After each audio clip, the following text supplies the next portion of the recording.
Bonjour à toutes et à tous et bienvenue sur Radio J. Ravi de vous retrouver pour une heure d'émission ensemble avec mon invité, ancienne membre du CSA, animatrice audiovisuelle, journaliste multi-récompensée, figure emblématique de la chaîne CNews aux manettes de son émission quotidienne Face à l'info.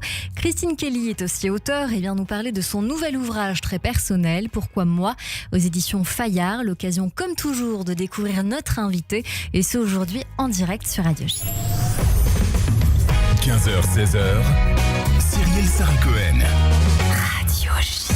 Bonjour Christine Kelly. Bonjour, ravie d'être là. Et je suis ravie de vous rencontrer, de vous accueillir sur cette antenne. Nous allons bien sûr très longuement parler de votre actualité autour de cet ouvrage que j'indiquais à l'instant être très personnel. C'est vraiment un livre tout à fait... dans votre intimité profonde. On va y aller lentement mais sûrement et on va démarrer par le début, toujours le début. Christine, et vous pouvez me corriger si je me trompe, votre nom de famille au départ c'est Tigifon.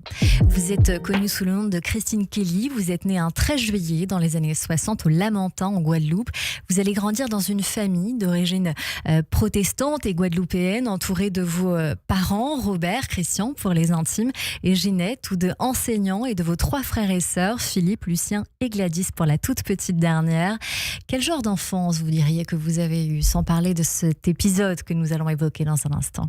Une enfance très stricte avec des parents enseignants protestants très attachés à l'obéissance, aux règles, à la notion de la famille, mais à l'éducation, à la culture, à tout ce qui font les valeurs quand même aujourd'hui. D'un côté, le côté strict protestant rigoureux, et de l'autre, le côté valeurs, famille, éducation, politesse. Voilà comment on pourrait résumer mon enfance. Vous parlez beaucoup de souvenirs d'enfance, vous parlez de l'église, du ménage, des BN et de la charcuterie, de vous qui faisiez du vélo, qui grimpiez dans les arbres en jouant aux billes avec vos frères, aux dames avec votre père. Vous faites du piano depuis l'âge de 7 ans à 15 ans. Vous dirigez une chorale. Vous êtes très vite vice-présidente de l'association des jeunes de l'église. Et le maître mot dans votre famille, c'est servir dans l'humilité. Absolument, très important, à servir, à être à l'écoute de l'autre, être disponible pour l'autre et dans l'humilité, toujours se mettre en position d'humilité, humilité devant la vie, humilité devant les autres, humilité devant son travail, humilité devant l'actualité, humilité devant tout. Et je pense que c'est un mot très important. Ce sont des valeurs que vous avez aujourd'hui, Christine Kelly. On le voit quand on vous regarde à la télévision. Mais petite, cela fait de vous quel genre de petite fille ? Une fille obéissante qui n'avait pas le choix, obligée d'obéir à ses parents, avec des parents qui, comme je disais, sont très rigoureux sur l'éducation, qui ont fait de moi la fille que je suis aujourd'hui. Et je les remercie d'avoir été les parents qu'ils ont pu être, en tout cas pour moi. Quelles sont vos passions toutes petites ? J'ai pas de passion quand je suis petite, pas de passion particulière, à part le piano et l'église, comme vous avez bien déclaré, souligné. J'ai pas eu de passion particulière, j'ai pas fait de cheval, j'ai pas fait d'équitation, j'ai pas fait autre chose. Les baignades à la mer avec les cousins, la famille, mais sinon, le piano est pas particulièrement de hobby. À l'âge de 9 ans, vous couchez les mots tout de même. Vous écrivez des poèmes, un poème chacun pour chaque personne de votre entourage. Peut-être une façon de dominer chaque personnalité, de leur mettre, pas cette étiquette, mais en tout cas de donner ce mot, ce sentiment qu'il vous évoque. Est-ce que c'est un exutoire pour vous écrire très tôt ? Oui, je pense que c'est un exutoire. Je dirais pas une passion, mais un exutoire, c'est le bon mot, effectivement, où je pouvais me confier à mon carnet de poésie, je pouvais raconter la vie, je pourrais raconter ce que je ressentais, ce que je voyais, mes interrogations, mes angoisses, mes joies, mes peines, les personnes que je rencontrais. Et alors que justement, vous écrivez tout à fait quotidiennement, un jour qui semblait comme un autre, à l'âge de 12 ans, vous êtes en 4e au collège du Lamentin et vous allez vivre un choc, puisque dans ce livre, vous dites « Ce jour-là, ma vie a basculé ». C'est en sous-titre de votre ouvrage « Pourquoi moi » aux éditions Fayard. Que se passe-t-il ce matin de 1981 à 7h20 ? Ce matin, comme je raconte dans le livre Pourquoi moi, j'arrive et mon nom est affiché en gros sur le balcon du collège en m'insultant. Je ne comprends pas ce qui m'arrive et tout bascule. Personne ne me vient en aide, j'en parle pas à mes parents, j'en parle pas aux proches, j'en parle à personne, je n'en parle à personne autour de moi et je me suis rendu compte après que 40 ans plus tard, je n'en ai parlé à personne. Mais ce jour-là, pourtant, est resté gravé dans ma tête, dans mon corps, dans ma chair, dans mes os, dans ma mémoire, comme un moment de choc, un moment tétanisé où on vous insulte et où vous ne comprenez pas ce qui vous arrive. C'est clairement du harcèlement. Christine Kelly, je ne vais pas révéler ces mots parce qu'ils n'ont pas d'importance, mais ils sont très insultants. C'est la première fois qu'on vous insulte, c'est la première fois que vous êtes victime de harcèlement, a priori sans raison valable, puisque vous êtes une jeune enfant, parce qu'à 12 ans, on est une enfant tout à fait exemplaire, discrète. Ce prénom, finalement, de Kelly, qui est affiché, est devenu votre nom de famille aujourd'hui officiellement. Mais ce n'est pas le vôtre à ce moment-là, en tout cas je ne crois pas, mais vous savez pourtant que c'est de vous dont l'on parle, et ça j'aimerais que vous l'expliquiez. C'était mon nom de famille qui était affiché. C'était affiché. Pour protéger mes parents, je ne parle pas de mon nom de famille, vous l'avez dit, mais je ne parle jamais de mon nom de famille, de mon nom de naissance, pour protéger mon père et ma mère qui ont 83 ans. Jamais je n'en parle. Et je n'aime pas lorsqu'on en parle non plus. Oui. Donc mon nom, c'est Kelly. Il est officiel dans mon acte de naissance. Et c'est pour ça que dans le livre, je dis que mon nom de famille a été affiché. Il ne peut pas y en avoir deux de mon nom de famille. Et avec le mot salope à côté. Et pour une enfant de 12 ans, comme vous l'avez dit, c'est irréel. C'est comme si vous voyez la petite Lola qu'on traite de salope. Vous voyez ce que je veux dire ? C'est absolument irréel, insultant, humiliant, indescriptible pour une fille qui est coiffée toujours avec de nattes, qui a une robe qui arrive jusqu'aux chevilles, qui n'a pas de maquillage, pas de bijoux. Aujourd'hui, à 12 ans, on se maquille, on met des boucles d'oreilles, on met du mascara, on met du vernis à ongles, on a déjà son téléphone portable. Mais à l'époque, moi, rien de tout cela. Donc c'était vraiment, effectivement, comme vous l'avez dit, du harcèlement, parce qu'il suffit d'une fois pour que ça puisse être du harcèlement scolaire. Et le choc comment dirais-je, d'une définition qui ne vous concerne absolument pas. Et c'est là où vous dédoublez un peu votre personnalité et vous, vous déconnectez de votre corps à partir de ce moment-là, parce que vous dites, mais vous ne comprenez pas ce qui vous arrive, les gens vous regardent et vous définissent d'une certaine façon, et là, vous voulez absolument vous débarrasser de ce corps que les autres regardent. C'est ce qu'on appelle la sidération. Pourquoi vous n'avez jamais parlé ? Alors c'est intéressant comme question parce que jamais je n'en ai parlé. C'est au bout, lorsque je viens écrire ce livre Pourquoi moi, que je me demande pourquoi je n'en ai jamais parlé. Et je me dis, mais incroyable comment j'ai pu enfouir cela en moi. J'appelle mon père et ma mère pendant que j'écris ce livre. Je dis, mais papa, maman, je vous en ai parlé quand même. Ah ben non, qu'est-ce que tu nous dis ? J'appelle mes frères, Philippe, Gladys, ma sœur, Lucien. Je vous en ai parlé. Ah ben non, jamais. Je dis non, c'est pas possible. Et je sais que je vis avec ça depuis des années. C'est tellement réel. Mais peut-être que j'en ai pas parlé pour protéger mes parents. Peut-être que j'en ai pas parlé pour ne pas les faire souffrir. Peut-être que j'en ai pas parlé pour éviter de remuer le couteau dans la plaie. Peut-être que j'en ai pas parlé pour faire disparaître cette insulte. Il n'empêche que c'est intéressant de se poser la question de voir qu'on se sent harcelé au niveau scolaire et qu'on n'en parle pas. Est-ce que vous n'avez pas aussi parlé parce que vous aviez peur qu'on vous pense coupable, de ne pas être cru, ou que vous l'aviez cherché ? Est-ce qu'inconsciemment, vous vous êtes peut-être aussi dit ça, parce que c'est des points que vous soulevez ? Oui, certainement, parce que lorsqu'on n'en parle pas, c'est effectivement lorsqu'on se dit oui, on devient coupable. C'est-à-dire qu'on assume la responsabilité et la culpabilité de ne pas en parler.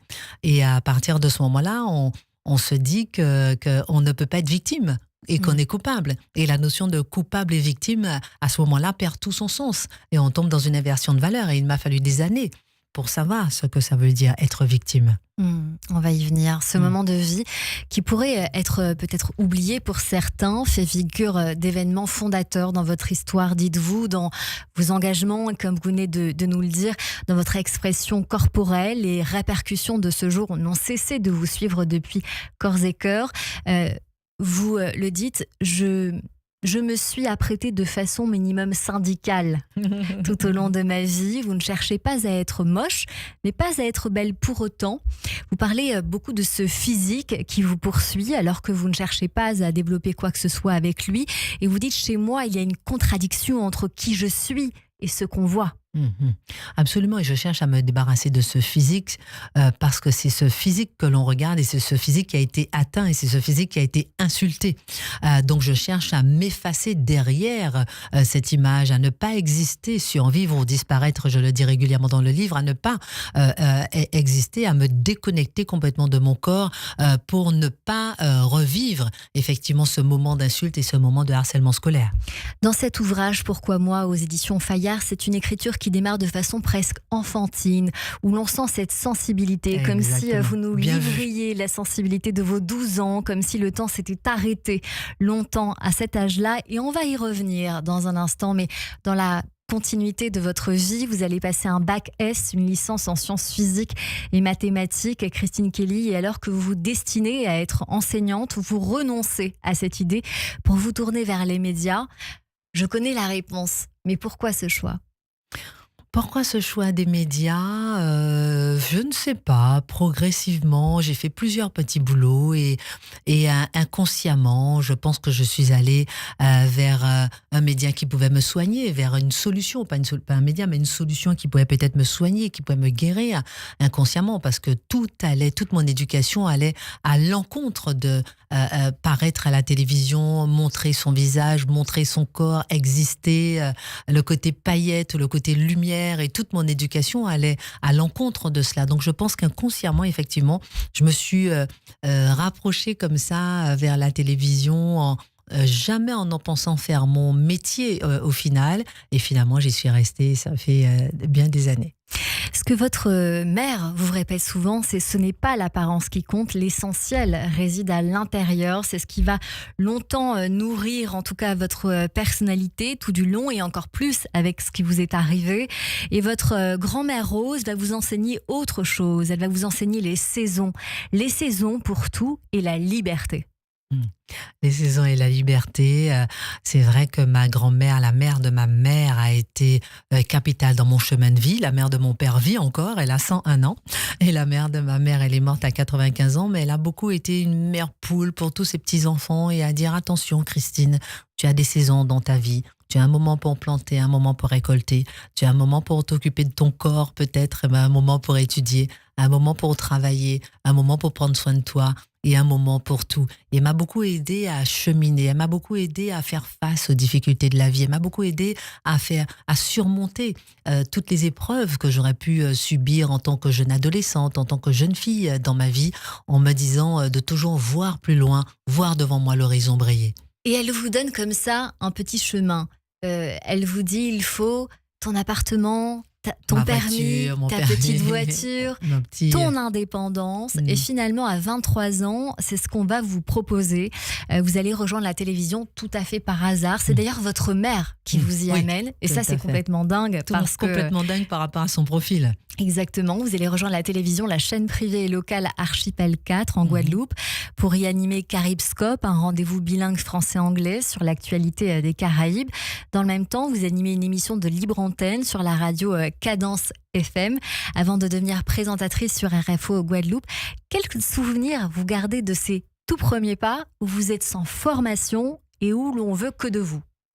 Alors c'est intéressant parce que comme vous dites, c'est ma mère je suis en vacances en Guadeloupe et qui me dit tiens envoie un CV, il cherche quelqu'un, tu peux rester un peu plus longtemps en vacances et finalement je vais sur cette petite chaîne Archipel 4 et quel souvenir j'en ai, un souvenir d'un enchaînement incroyable, un enchaînement rapide mais très simple, comme si la télévision m'attendait, comme si le monde m'attendait, comme si cette chaîne-là m'attendait, comme si tout le monde m'attendait dans ce métier-là.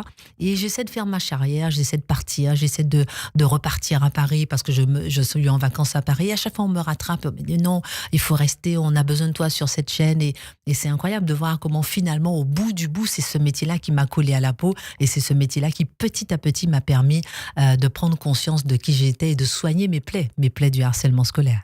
5 ans plus tard, vous passez une formation de journalisme, vous réalisez des reportages pour plusieurs stations régionales de France 3 en travaillant parallèlement pour le service politique de RFO, beaucoup d'autres chaînes et aussi le quotidien Sud-Ouest. Vous participez à la création de Demain TV, chaîne d'emploi de Canal+. Vous officiez sur la chaîne, voilà, je ne peux pas tout dire, Météo et Voyage. Et puis, si surprenant que cela puisse paraître, dans toutes ces médias, même si vous êtes devant la caméra, il y a Jean-Claude Dacier, le directeur de l'info de LCI, qui va vous dire quelque chose, c'est la star, c'est l'info. Et quelque part, à ce moment-là, cela vient vous rassurer. Ah, ça me plaît. Dans l'idée de vous cacher. Dans l'idée de me cacher, absolument. Ouais. Et ça m'a toujours plu de me cacher derrière l'info, de faire de la télévision tout en me cachant, d'aller faire du journalisme, de présenter les JT tout en me disant que la star c'est l'info, toujours me cacher, toujours être derrière, et tout en étant quand même devant et se maquiller, s'habiller, se coiffer pour être devant la caméra, mais tout en cherchant à me cacher. C'est intéressant de voir que lui, le patron de la LCI, il avait compris que je me cachais, et je pense que tous mes patrons ont toujours compris que je me cachais. C'est un paradoxe, j'avoue, mais je ne sais pas si tout le monde peut comprendre, mais voilà, c'est un paradoxe. Vos sujets de prédilection à ce moment-là, l'environnement, le sport, la politique. Et contre toute attente, le 24 janvier 2009, vous êtes nommé au Conseil supérieur de l'audiovisuel. C'est la préhistoire, l'antécédent de l'ARCOM aujourd'hui, l'autorité donc de régulation de l'audiovisuel en France. Racontez-nous comment cette nomination et comment vous avez vécu cette période de votre vie qui a duré dans un mandat de 6 ans avec 3 ans après, mais on va y venir. Oui, alors dans la continuité du fait de se cacher, de ne pas forcément être tout le temps devant la caméra et de chercher, c'est quand même assez stupéfiant, mais de chercher à fuir quand même la caméra tout en étant devant et que ça soit votre travail. Alors un jour, le président du Sénat me fait appeler, Gérard Larcher, c'était encore lui à l'époque, c'était déjà lui, et pour me faire nommer, je dis bon, je sais pas, pourquoi pas, finalement, bon, il me nomme, et j'accepte d'être nommé parce que je me dis, au moins, je ne serai pas devant la caméra. Au moins là, je serai cachée. Au moins là, je ne serai pas je serai dans l'ombre des dossiers et pas dans la lumière de la télévision. Et là, je suis ravie, heureuse, épanouie au Conseil supérieur de l'audiovisuel. Mais vous allez faire beaucoup de choses, Christine Kelly. Absolument. La télévision vous doit beaucoup de choses. Est-ce que vous voudriez nous dire ce qu'elle vous doit?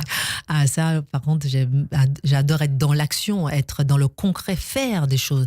Et là, lorsque j'arrive au Conseil supérieur de l'audiovisuel et je vois que vous me comprenez très bien, je suis détachée, délivrée de l'image. Et là, je fonce. Et je fais tout ce qu'il est en mon pouvoir de faire. Exemple, 19 juillet 2011, faire voter la baisse du volume sonore par rapport des programmes, par rapport à la publicité. Pour premier pays au monde à le faire sur toutes les chaînes et sur toutes les chaînes, qu'elles soient publiques, privées. Et c'était le 19 juillet 2011. À l'époque, on baissait le volume dès qu'on avait la publicité, on haussait le volume dès qu'on avait les programmes. Ou encore le sous-titrage des programmes pour les sourds malentendants. À l'époque, lorsqu'on regardait la télévision, les personnes sourdes ou malentendantes avaient accès à 1 ou 2 programmes. Par exemple, les questions au gouvernement qui étaient sous-titrées, mais pas le reste. Maintenant, les programmes sont tous sous-titrés à la télévision, tous les programmes qui font plus de 2,5% d'audience, donc quasiment tous les programmes des grandes chaînes. Et je me suis bagarrée aussi pour faire une charte de lutte contre l'obésité, inciter les dessins animés à prendre aux petits personnages de dessins animés, à aller acheter des légumes au lieu de manger du sucre, au lieu de mal manger. Donc pour moi, ça a été une période exceptionnelle d'action concrète, de faire des choses pour le téléspectateur. Et lorsqu'encore aujourd'hui, je croise certaines personnes qui me disent « Ma mère est sourde et elle vous remercie pour ce que vous avez fait », je pense que c'est les plus belles actions dont je peux être fière dans mon parcours professionnel. Il y a aussi le JT en langue des signes, une première en France que l'on vous doit, les citations de Facebook et Twitter à la radio et la télévision qui aident beaucoup les chaînes d'information et d'écoute quotidienne. À la fin de votre mandat, vous allez respirer. Et vous allez décider une chose très importante dans la vie d'une femme, devenir mère à 40 ans sur un chagrin, une déchirure que je veux protéger volontairement. Vous réussissez à avoir une petite fille, Léa, et il va lui falloir apprendre beaucoup de choses, certaines choses que vous n'avez peut-être pas vécues. Vous êtes très protégée, mais vous allez devoir la protéger peut-être à un moment comme vous ne l'avez pas été. Et c'est dur parce que le temps passe, mais il y a une histoire qui vous colle à la peau et elle va vous aider à vous en détacher quelque part en commençant à prendre soin de vous? Incroyable, effectivement, ce cheminement je peux me permettre peut-être le mot guérison, ce cheminement qui est le fil conducteur de ce livre. Comment j'ai réussi à me refaire, à penser cette plaie du harcèlement scolaire, et ça passe effectivement par l'action que j'ai eue au CSA et aussi par la naissance de Léa, ma fille. Et où là, je me suis dit, il y a quelqu'un maintenant qui me regarde, qui compte sur moi et à qui je dois transmettre. Transmettre quoi ? Transmettre aussi mes blessures ou transmettre mes forces, transmettre mes faiblesses ou transmettre mes combats. Et là, à l'aube de ces 12 ans, il était important pour moi de sortir ce livre parce que ma fille Léa m'a vraiment aidé à ouvrir les yeux sur les déchirures de mon enfance, ouvrir les yeux sur ce harcèlement scolaire que je n'aimerais pas qu'il lui arrive, ouvrir les yeux sur ce silence que j'ai posé savamment sur ces blessures de mon adolescence, et j'aurais aimé que elle, à son tour, elle puisse au moins en parler à sa mère s'il lui arrive un harcèlement scolaire. Tout au long de votre vie, vous l'avez dit, vous avez transformé le mal-être en action. Vous dites l'action élimine la crainte. Cela vous fait un point commun avec notre invité d'hier, Arthur Essebag, qui était à votre place. Vous allez donc vous engager, fonder une association, Fondation Cas d'urgence, œuvrer pour beaucoup. Vous allez revenir après 3 ans, après votre fille à la télévision, d'abord dans Touche pas à mon poste, Balance ton poste, à l'animation d'une émission de portrait sur RTL, avant d'arriver sur CNews, où on vous retrouve d'abord en tant qu'intervenante. Et puis vous êtes depuis 6 ans à la présentation d'émissions spéciales, mais aussi l'émission quotidienne Face à l'info à 19h. C'est un rendez-vous qui a connu un énorme succès. Record d'audience partout, vous placez en tête des chaînes d'infos. Mais cette émission a souvent été étrillée du temps d'Éric Zemmour. Tout le monde pensait que vous ne tiendriez pas, c'est ce que vous dites dans votre ouvrage. Une phrase de votre mère a résonné alors encore en vous. Ce n'est pas l'apparence qui compte. L'apparence est trompeuse. L'essentiel réside et la beauté est vaine. À l'intérieur. Votre dada, c'est l'arbitre et la neutralité. Et un jour qui vous semblait comme un autre, tout bascule une seconde fois. C'est ce que vous racontez dans ce livre Pourquoi moi ? Cela commence à la date du 21 mai 2021 pour le démarrage de votre ouvrage. Vous êtes en direct, Éric Zemmour est à vos côtés, vos chroniqueurs également, et vous perdez la mémoire. Oui. Et c'est ainsi que je commence mon livre, et c'est tout ça le fil conducteur effectivement de mon livre.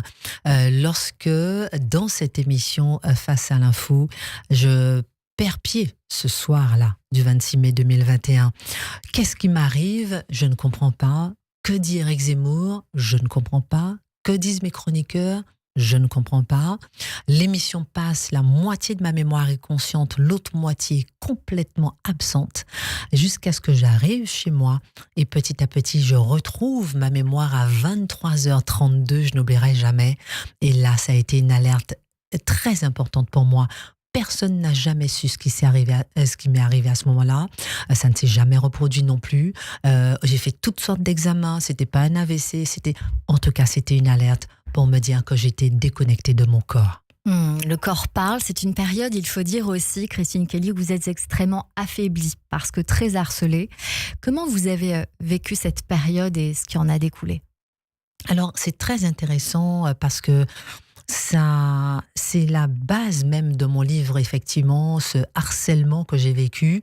Le harcèlement scolaire, on en a parlé, mais ce harcèlement que j'ai vécu avec Face à l'info. Parce que à la fois, je n'aurais pas résisté face à ce harcèlement si je n'avais pas eu ce harcèlement scolaire, puisque personne ne voulait faire cette émission avec Éric Zemmour. Personne. Aucun journaliste de CNews. Et je dis bien personne n'avait envie d'avoir Éric Zemmour sur son plateau. Et moi, j'ai dit au nom de la liberté d'expression, je veux bien avoir Éric Zemmour sur mon plateau.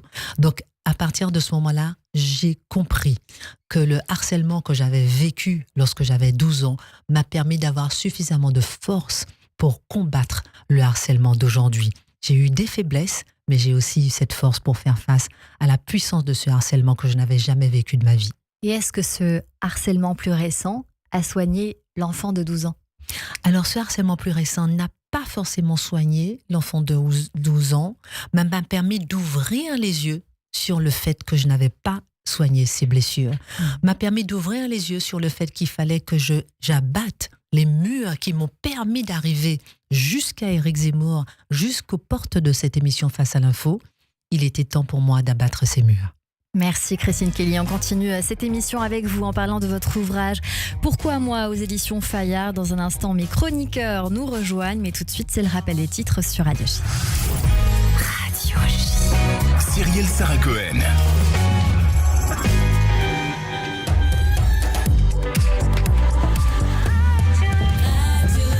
15h30 sur Radio J, bonjour et bienvenue. Tout de suite, le rappel des titres avec Nina Alouche.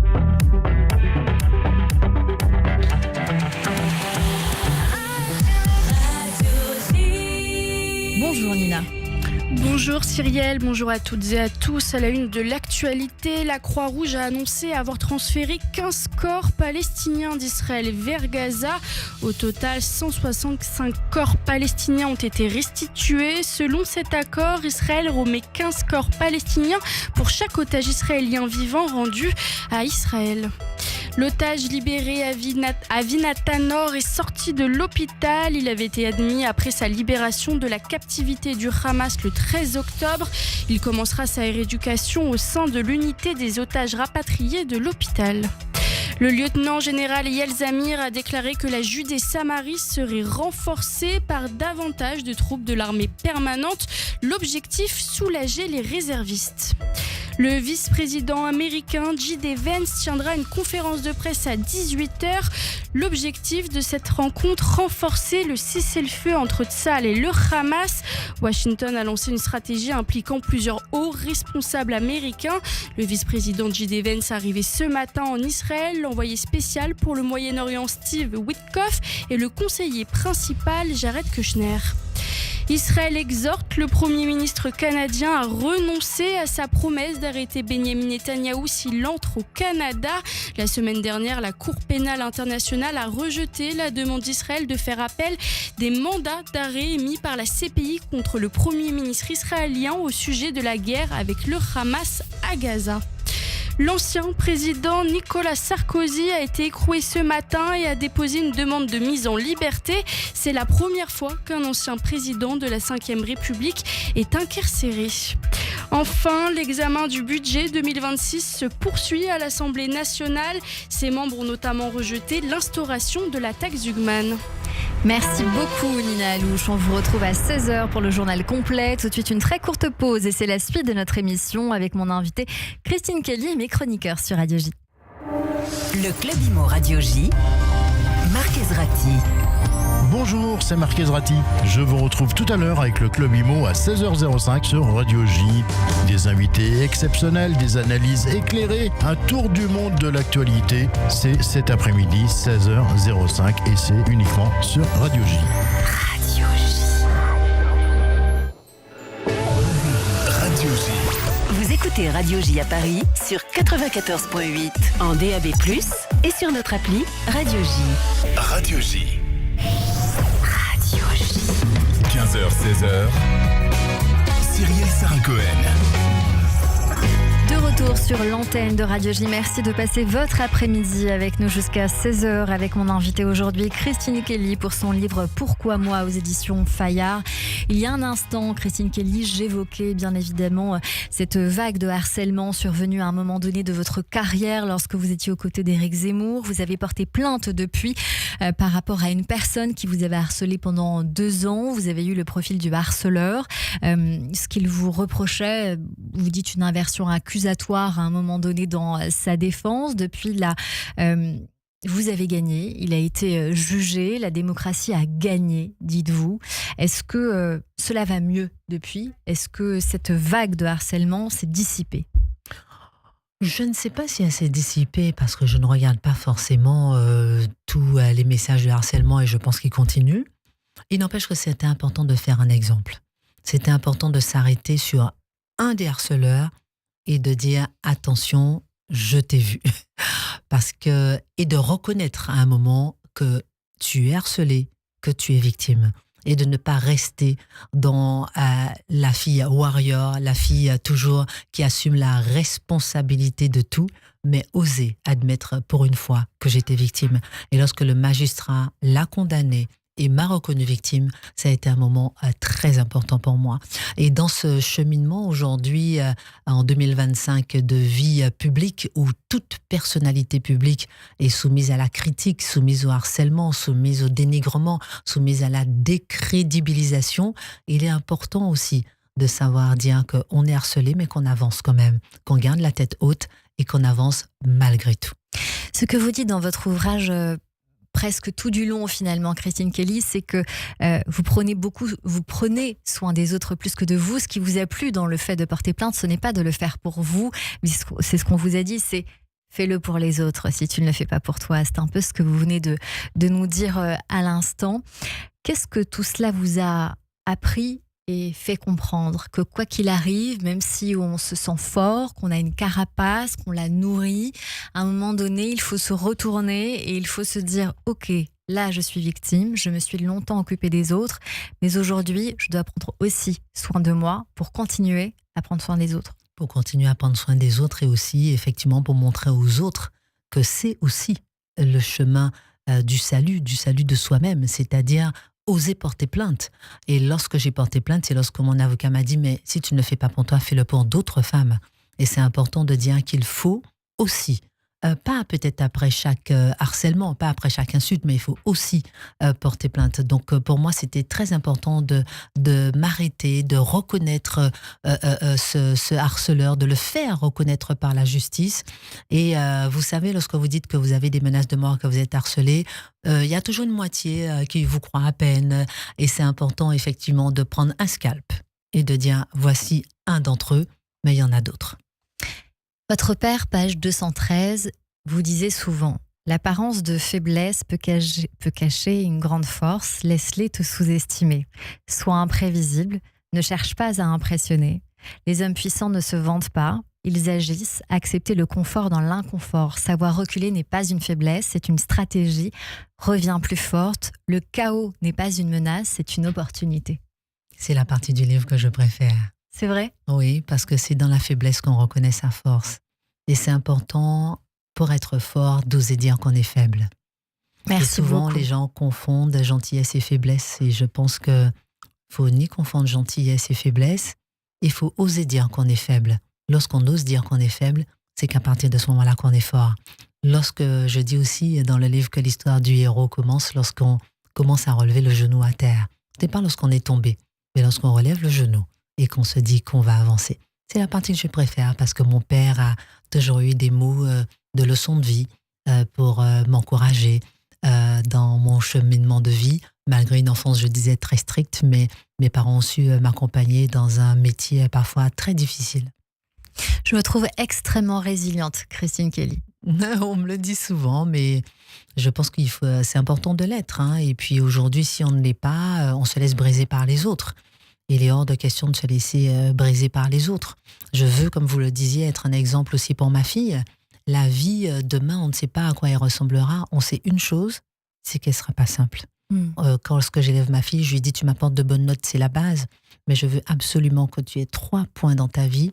La détermination, la maîtrise des émotions et la détermination, la maîtrise des émotions. Et j'oublie le 3e, je suis fatiguée.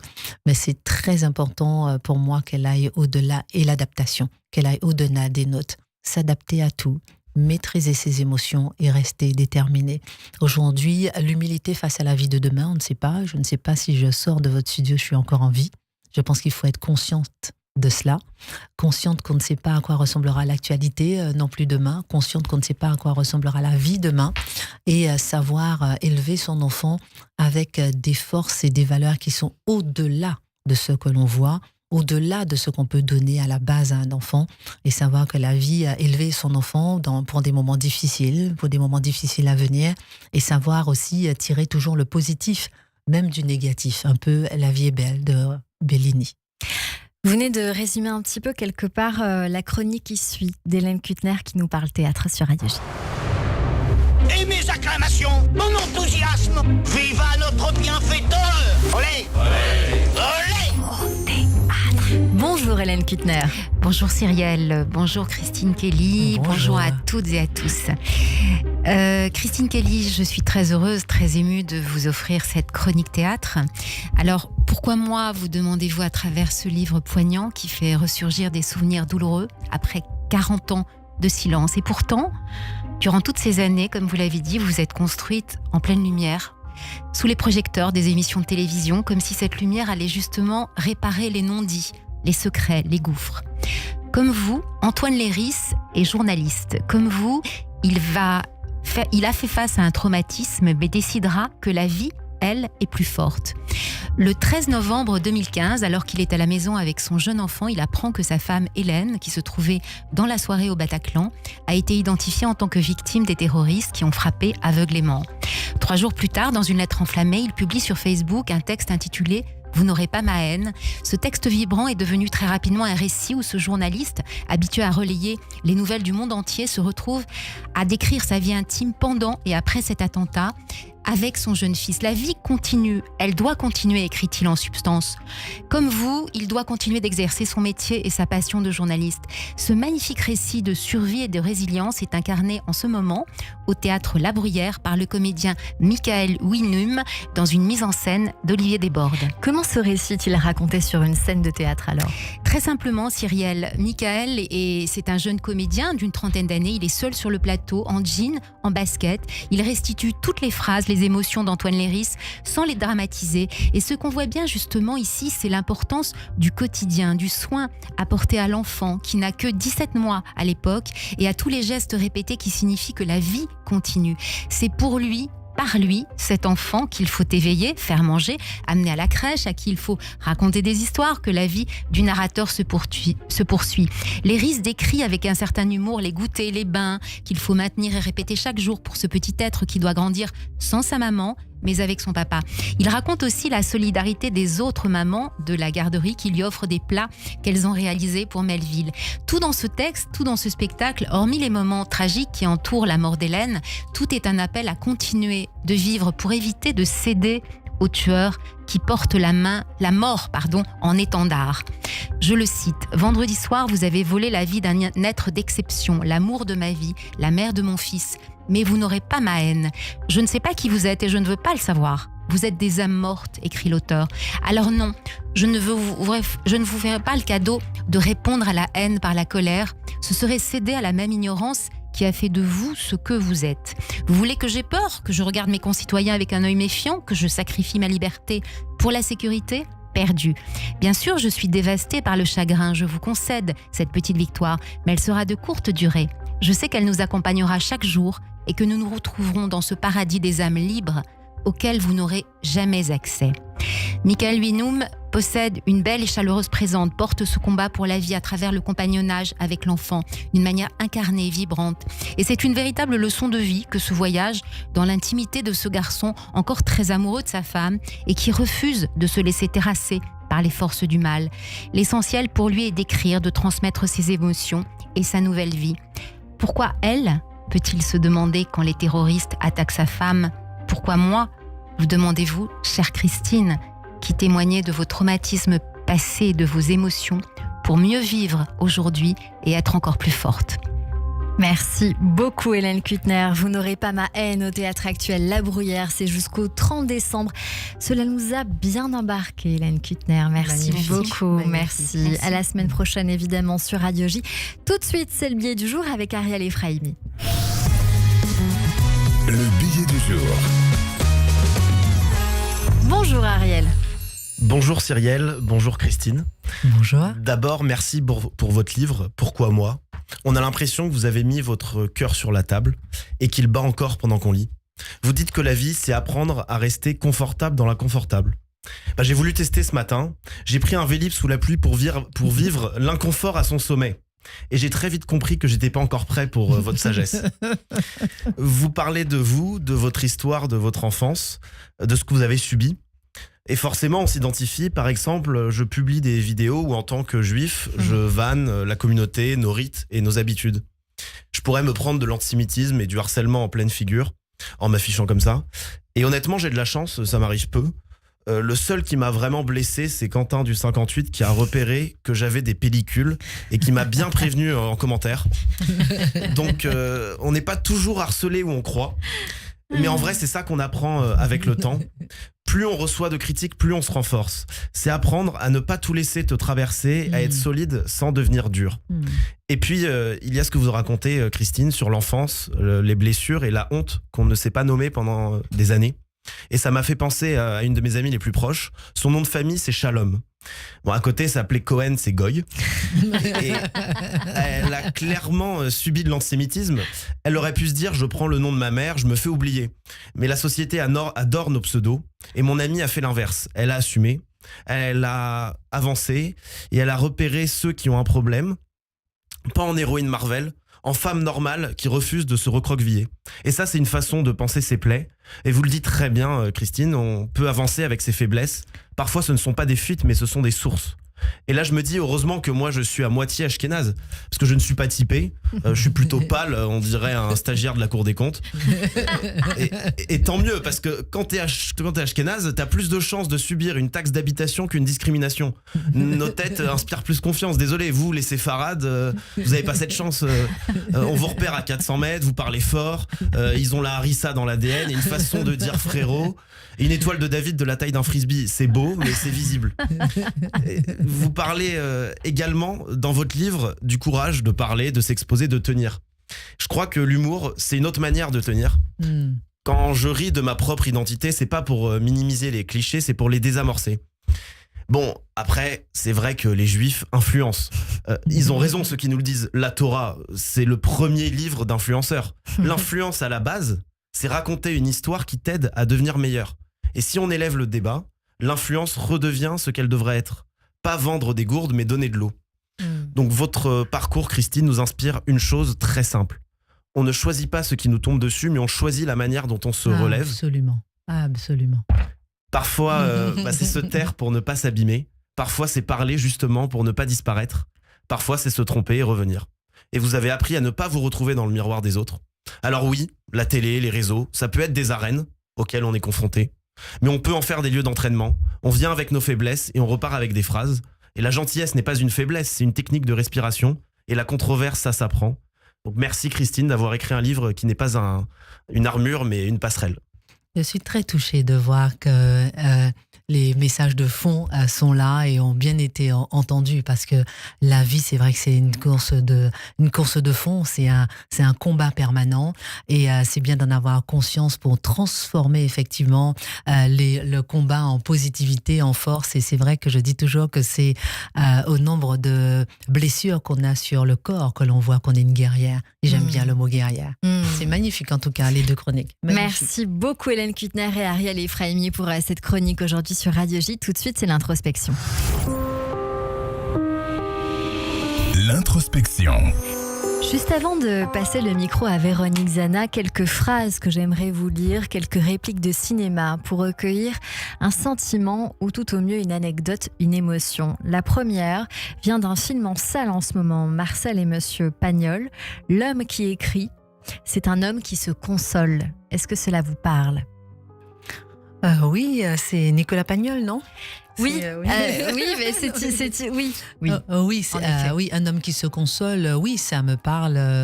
Et c'est important de se consoler, de se poser un peu sur soi et de s'auto-câliner, de se consoler. Oui, c'est très important. Une phrase qui vient d'un film au cinéma il y a quelques mois, le spin-off de John Wick qui s'intitule Ballerina. À ceux qui t'ont pris ton passé, ne leur laisse pas te prendre ton avenir. C'est ce qu'on dit à cette ballerina dans ce film. Magnifique. Que pensez-vous de cette phrase ? Je l'ai regardé 4 fois ce film. Merveilleux, je suis bien d'accord avec vous. Et je pense qu'effectivement, c'est pour cette leçon de vie. Formidable.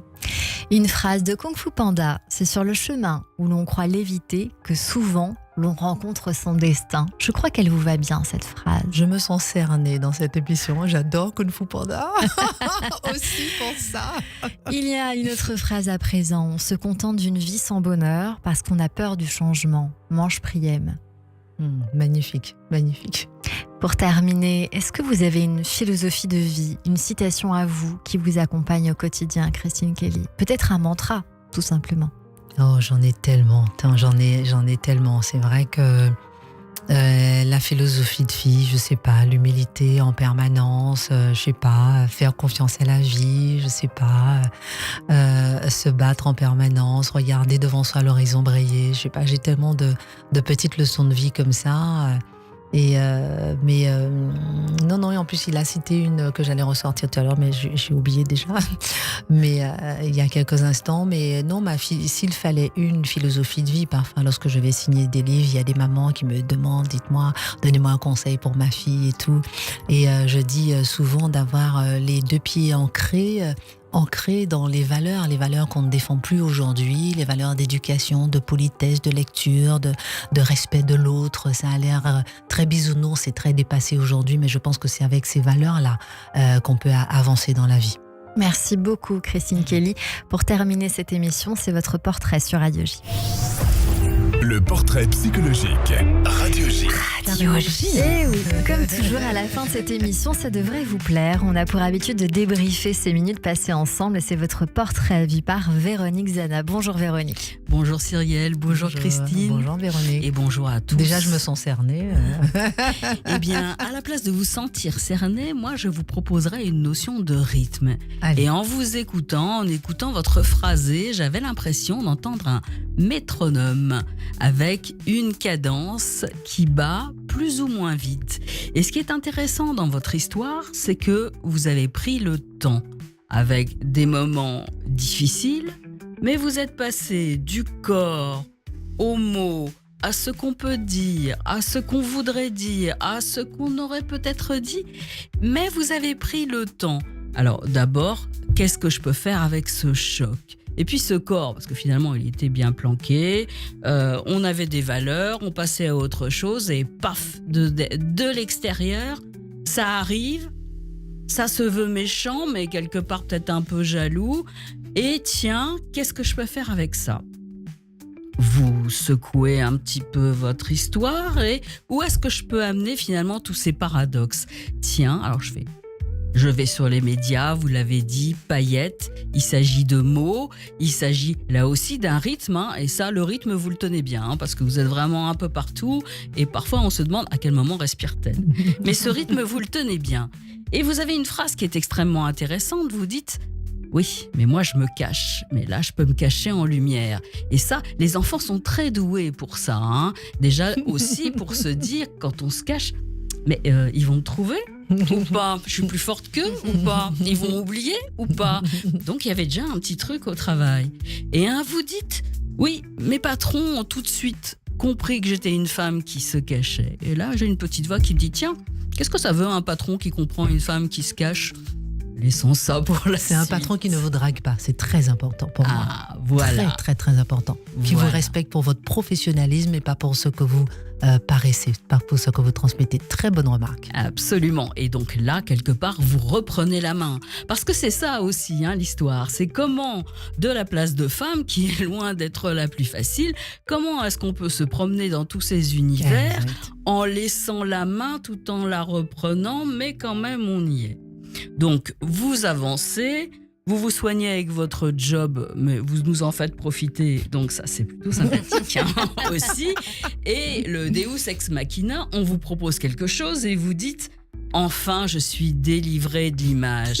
Et clac, le corps en arrière-plan, alors maintenant on va faire l'action. Et l'action c'est moi, qu'est-ce que je veux pour les autres, que ce soit baisser le niveau sonore des pubs, les sous-titrages pour les sourds et muets, le problème de l'obésité, des légumes, etc. Donc finalement, vos valeurs, comment je peux en faire profiter ? Et chez vous aussi, il y a aussi ce truc de moi au collectif. Parce que ce fameux métronome, au début, chez vous, il est quand même très dissocié. D'ailleurs, dissocié, ça vous connaît, puisque quand vous êtes rattrapé par ce burn-out, plof, comprenez plus, c'est ça, c'est pas ça. Et finalement, ce qui se passe là, vous reprenez un savoir-faire de ce moment de l'enfance du premier harcèlement. Donc en fait, vous avez transformé le choc en une fonction. Mais bon, quand ça vous revient avec autant de retard, on ne sait pas trop quoi en faire. Mais voilà, vous 40 ans de retard. Mais oui, mais ça prouve à quel point le corps et le fonctionnement humain est intelligent Et quand un savoir est acquis, même s'il est mis en arrière-plan, vous l'avez récupéré. Et vous en avez fait quelque chose. Alors, ensuite, l'enfant. Et ce fameux lien mère-fille. Et cette transmission. Qu'est-ce qu'on transmet à sa fille ? Comment ça se transmet ? C'est des mots qu'on dit ? C'est des mots qu'on dit pas ? C'est des choses qui passent à votre insu, parce qu'il y a toujours ce mystère comme ça entre la mère et la fille. Et vous interrogez, tiens voilà, la question chez vous, là aussi elle ne part pas. Et la question c'est finalement, encore une fois, cette histoire de balancier, et qui permet de résoudre la culpabilité. Parce que c'est quoi la culpabilité ? C'est la culpa, c'est ne pas avoir de réponse à sa question. Mais vous êtes au travail, vous cherchez, et vous avez de quoi passer à votre fille. Donc, ça continue. Vous continuez de travailler votre lien de vous aux autres, parce que ça, c'est important. Vous reconstruisez vos valeurs qu'on vous a transmises. Comment je peux les transmettre à ma fille, mais plus actualisées, plus bordées, et peut-être avec quand même un petit espace où elle pourra, à son tour, mettre les siennes. Et bien sûr, ce qui vient illuminer tout ce que vous faites, c'est l'au-delà. Parce que l'au-delà, c'est ce qui tire vers le mouvement. Et nous revoilà avec un métronome qui peut-être ouvre l'histoire. Alors qu'est-ce qu'on a appris aujourd'hui de vous sur Radio J ? Qu'on peut résister. Parce que je crois que le terme de résister est actif et ancré et traduit bien qui vous êtes. Résister à la barbarie extérieure, choisir sa place. Et puis moi j'avais un petit truc qui me disait elle aime bien être cachée, elle aime bien la caméra, mais qui sait, peut-être qu'elle pourrait nous faire un film où ce serait la place idéale. Qu'en pensez-vous ? Oh, peut-être. J'aime tellement toucher à tout que c'est possible. Être dedans sans être dedans. Et faire. Merci beaucoup, Véronique Zana, notre psychanalyste que nous retrouve tous les mardis et mercredis sur Radio J. Beau travail. Radio J. Cyrielle Sarah Cohen. C'est la fin de cette émission. Merci beaucoup d'être venue nous voir, Christine Kelly, pour votre ouvrage Pourquoi moi aux éditions Fayard. Un mot de la fin qui vous revient et merci, en tout cas je vous le dis, pour ce magnifique échange sur Radio J. Merci. Le mot de la fin, je l'ai retrouvé et je pense qu'il en a parlé. Je trouve que c'est un cheminement que j'aurais aimé que ma fille garde, être confort avec l'inconfort. C'est très important pour progresser dans la vie. Merci beaucoup Christine Kelly, merci Ariel Efraimi, merci beaucoup à Véronique Zana et Hélène Kuttner pour aujourd'hui, à la réalisation audio et vidéo Benjamin Arnaud et puis Ethan Anoukayev. Merci à toutes et à tous de nous avoir suivis. Rendez-vous demain dès 15h avec mon invité Christophe Barbier pour son livre La montre d'Hitler. En attendant, c'est la suite de votre journée avec le Club Imo présenté par Marc Ezrati. Dans un instant, ce sera le journal sur Radio J. Belle écoute. À demain.